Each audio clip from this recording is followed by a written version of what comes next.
Hello everyone, for today's vlog I'm going to make a channel review on how they earn on their YouTube channel. But before that, don't forget to subscribe my YouTube channel, click the notification bell for my latest upload. The aim of this video is to serve an inspiration to all small YouTuber and to all viewers. Disclaimer, all digits you see are purely estimated, and for the reference, I use Social Blade, a public website which anyone can check nor access the site. Hello everyone, I'm here in Social Blade in a YouTube channel name of Jinkee Pacquiao. And for today's vlog, we're going to make a channel review and we're going to find out how much you earn on her YouTube channel. And for those who don't know, Jinkee Pacquiao is a celebrity, a wife of Senator Manny Pacquiao. And as you can see, she only have 31 upload videos with 967,000 subscribers, with a total video views of 27,535,700.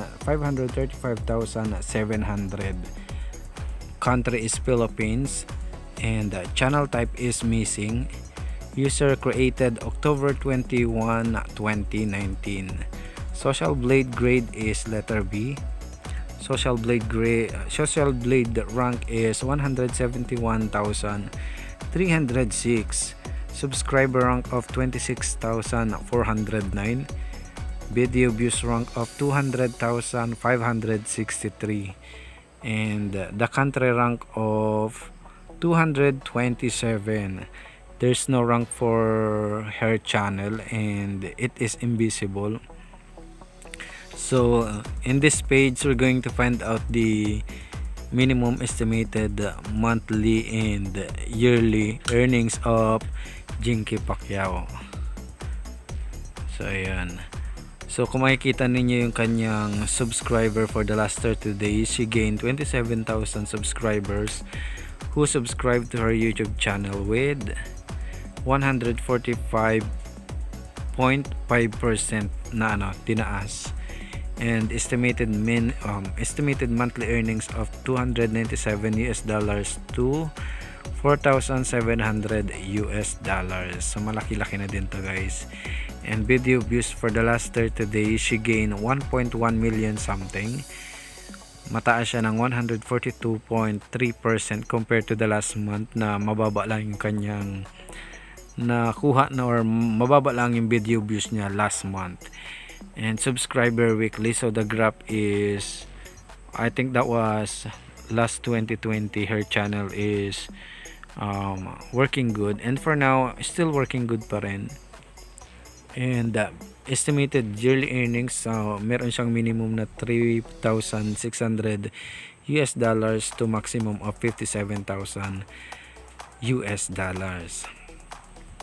So kukumpitin natin to kung magkano yung kanyang estimated earnings. So meron siyang $297 times 48. So meron siyang 14,256 is a minimum estimated earnings, and yung maximum niya na $4,700 times 48. So meron siyang 225,600 pesos. So that is maximum estimated earnings of Jinkee Pacquiao, ayan, monthly. And yung minimum estimated yearly earnings niya, meron siyang $3,600 times 48. So meron siyang 172,800 pesos. Yun yung minimum sa estimated yearly earnings. And yung maximum niya na $57,000 times 48. So meron siyang 2,736,000 pesos. Ang laki ng kanyang estimated earnings. Well, anyway, hindi na niya kailangan tong pera na kasi ang dami na nilang pera, or mayaman na sila, or maybe ano lang to, libangan lang ni Jinkee Pacquiao. And yung kanyang anak din na si Mary Pacquiao is a vlogger din. Parang halos nasa kanilang lahat, pati si Jimwell. Anyway, so that is the estimated monthly and yearly earnings of Jinkee Pacquiao. So dun sa next page, we're going to find out her daily average, weekly average, and for the last 30 days. And nandito na tayo. So makikita nyo yung estimated earnings, video views, subscribers, and date na nag-generate ng income yung kanyang YouTube channel o yung kanyang mga videos. So ang tataas din ng kanyang estimated earnings, meron siyang $11 to 182, $14 to 222 US dollars, $13 to 201 US dollars. So minimum and maximum.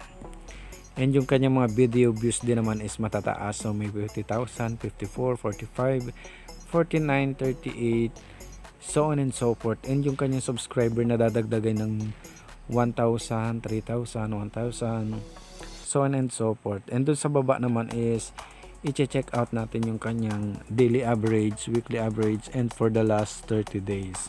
Kung ilan yung mga nag-subscribe, ilang video views one day, magkano yung minimum estimated earnings to maximum estimated earnings.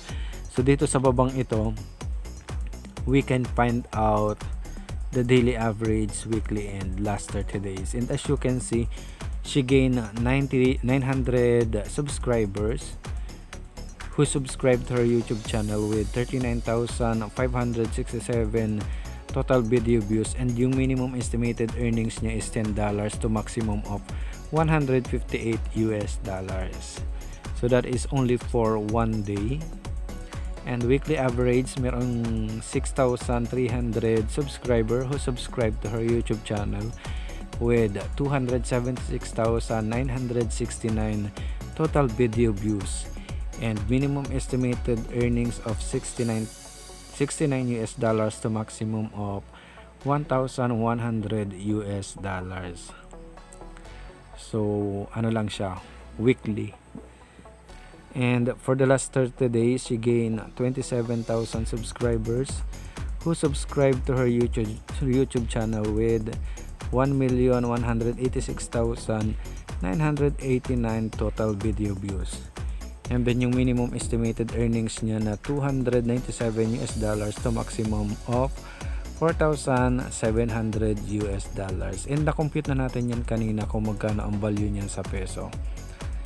So halos nasa pamilya nila is mga vlogger na din, bukod sa meron silang mga mansion sa iba't ibang panig ng bansa. And of course sa outside the country din. So balita ko merong bago silang nabiling bahay na pagmamay-ari ni Celine Dion. I think that was last year sa Beverly Hills. But anyway, so that is the estimated yearly earnings of Jinkee Pacquiao. And dun sa next page naman, we're going to find out her monthly gain video views. So makikita nyo yung graph dyan. Mababa yung nakuha niya nung last March. So yung last March niya meron siyang 504,696 video views. Ayan. Mabababa yung mga previous na video views niya. Compare this April. Mataas yung kanyang total video views.